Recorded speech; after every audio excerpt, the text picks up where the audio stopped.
Olá, hoje nós daremos continuidade aos vídeos referentes ao sistema endócrino e o assunto de hoje é hipotálamo e hipófise posterior.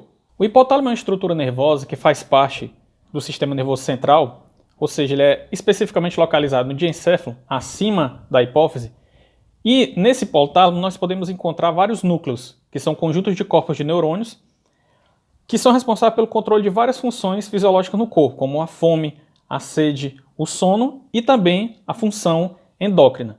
E a gente vai dividir o assunto hipotálamo em três partes. A primeira parte é referente ao controle que ele exerce sobre a hipófise anterior. A segunda parte está relacionada à produção de ocitocina. E a terceira parte está relacionada à produção do ADH.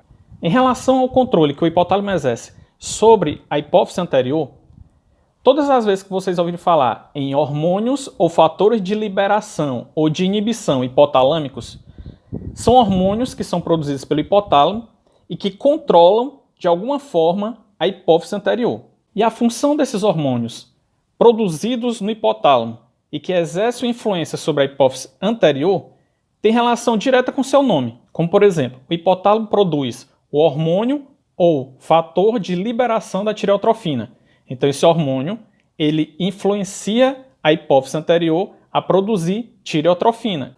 O hipotálamo produz o fator de liberação, o fator liberador do hormônio gonadotrofina. Então, esse hormônio liberador de gonadotrofina, produzido no hipotálamo, chega na hipófise e a hipófise produz as gonadotrofinas, que é o hormônio folículo estimulante e luteinizante. O hipotálamo produz o hormônio de liberação ou hormônio liberador de corticotrofina.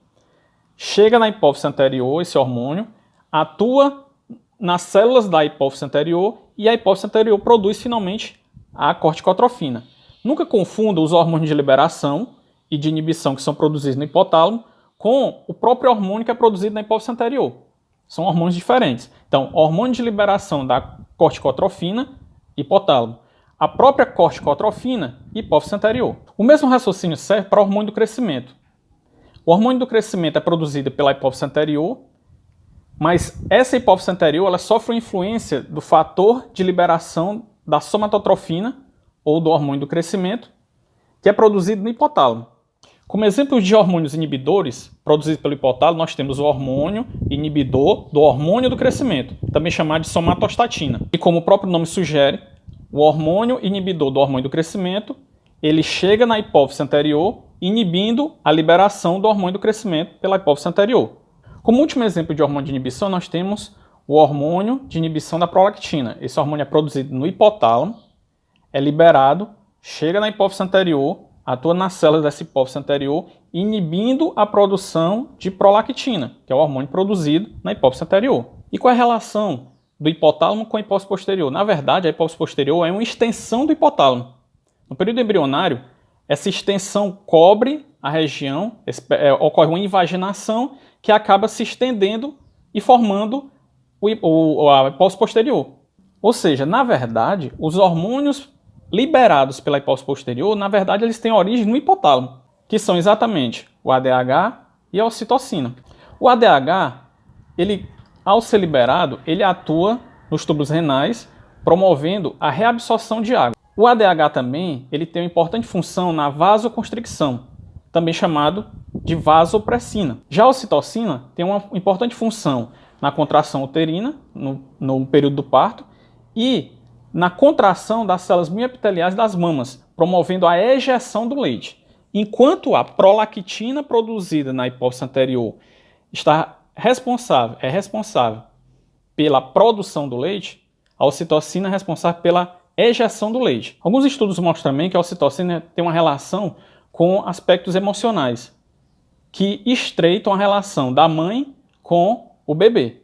Então, no momento da amamentação, aquele carinho, a própria amamentação, a sucção vai determinar a produção desses hormônios, né? Vai ser o estímulo para a produção desses hormônios, e a produção de ocitocina estreita emocionalmente a relação mãe e filho. Mas especificamente sobre a neurohipófise ou hipófise posterior, os hormônios que são liberados por essa estrutura nervosa, eu vou falar em outro vídeo, forma mais calma e de forma mais completa. No vídeo de hoje é importante fixarmos que o hipotálamo é uma parte do sistema nervoso central que é responsável por várias funções fisiológicas no nosso corpo, funções relacionadas à sede, à fome, ao sono e à produção de certos hormônios. Ou seja, no hipotálamo existem hormônios que promovem a liberação, os hormônios liberadores, e os hormônios inibidores, que são hormônios que determinam a inibição da formação de outros hormônios. Então, os hormônios liberadores e inibidores produzidos no hipotálamo atuam na hipófise anterior. Já a ocitocina e o ADH são hormônios produzidos no hipotálamo, que são armazenados na neurohipófise e de lá eles vão executar suas funções. Então, por hoje é só. Espero que você tenha gostado do vídeo de hoje e até mais.